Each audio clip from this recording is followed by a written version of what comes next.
the official Finals Map Tierlist. The first map I'm going to be ranking is Bernal, which is an unsurprising, solid B tier. It just suffers from being really mid. Aesthetically, when you look at it, you're not going, oh, that's Mexico, so it doesn't have much of an identity in comparison to the other maps. But at the end of the day, aesthetics just aren't everything.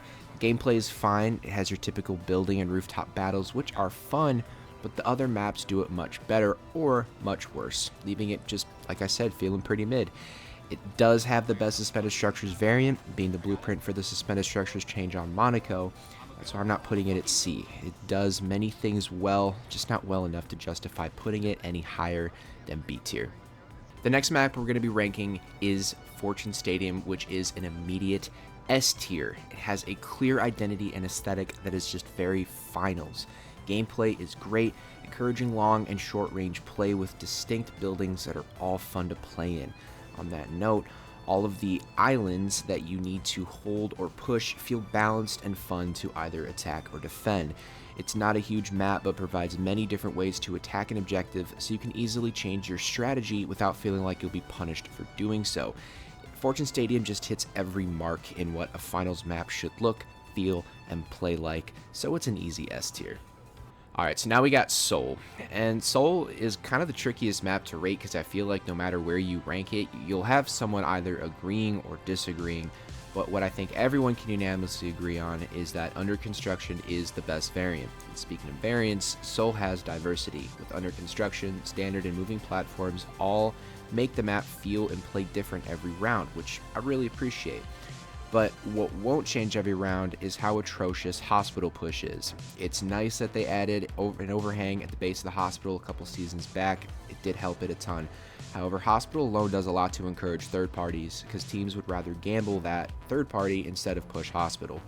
Seoul has been a love-hate map over the seasons, but these days in our current meta, I'm not really that upset to play it, so I'm going to give it another B tier. While it is an annoying map and that center building should be playable on all variants, changes like the hospital overhang are proof that further adjustments can eventually shape it to be an A, maybe even an S tier map. Alright, and so now we got Sis Horizon. This map is so unique, but with great power comes great responsibility. That's because if you really want to enjoy this map's unique aesthetic and visuals, I think you just need to get good. In my personal opinion, this map is the most challenging, with the inside of buildings being very open and with tons of verticality, giving enemies numerous ways to approach objectives and get unexpected lines of sight both long and short range. Your ability to perform well will come from if you can defend at long ranges and have a deep knowledge of the map. I think adding variants to Sis Horizon like moving platforms or suspended structures would make it a higher ranked map just so it had more variety, but Sis Horizon is not a bad map, it's just really challenging.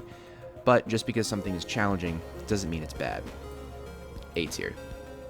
So now we got Kyoto, and it's no surprise that I am going to be putting it in S tier because everybody loves Kyoto. I love how the entire map is one big ass hill, so no matter your location, someone always has high ground above you.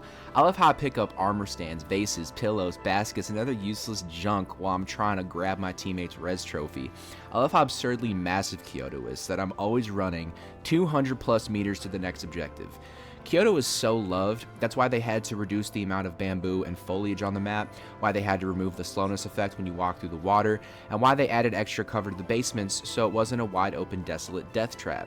After all, it's historically known that you can always polish a turd and turn it into something great, so please Embark, definitely do not rework this entire map. Please do not add a map voting system so we can more regularly play the maps we enjoy most, like Kyoto. S tier. Now, Fengwai City, I really want to love Fengwai City, but it's just another mid-map. I love the philosophy behind its design. In one area, it's this open garden with that annoying-ass ledge, an under-construction section, tall apartment buildings, the Seoul-like glass roof business buildings, and the classic Chinese architecture section, making it so that no one part of this map looks or plays the same, which is really refreshing to see. However, Fengwai suffers from quantity over quality. It's just kind of alright, and again, with zero variations like moving platforms or suspended structures, or god forbid something new, Fengwai is just another definition of a C tier map. Next up, Las Vegas. Viva Las Vegas. I'm going to glaze Vegas a little bit here. It's an OG map that offers everything a finals map should. It has a clear identity and aesthetic that is intriguing and fun to play in. The size of the map is not too big but not too small, having a healthy balance of long and short range fights in both indoors and outdoors settings. When you truly understand Vegas, it rewards you with the advantage of knowing how to best attack or defend some of its most tricky cash out locations. It could have stopped there and still been an S, maybe even an A tier map, but it also has a variant, wow, that is seen nowhere else in the game, an original variant, who would have thought?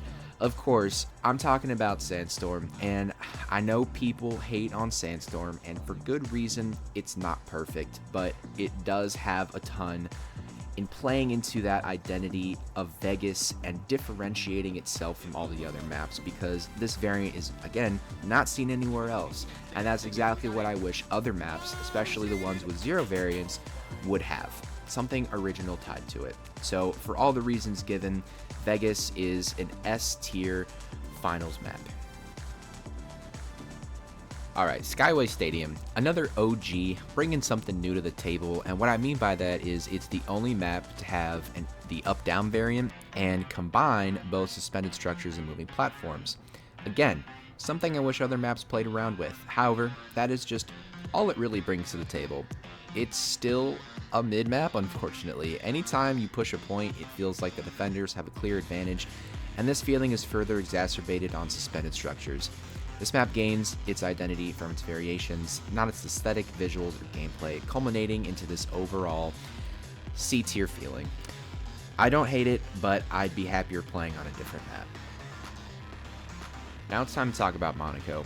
Out of all the maps in the game, I have the most to say because of the disdain I have for Monaco. So just hear me out here.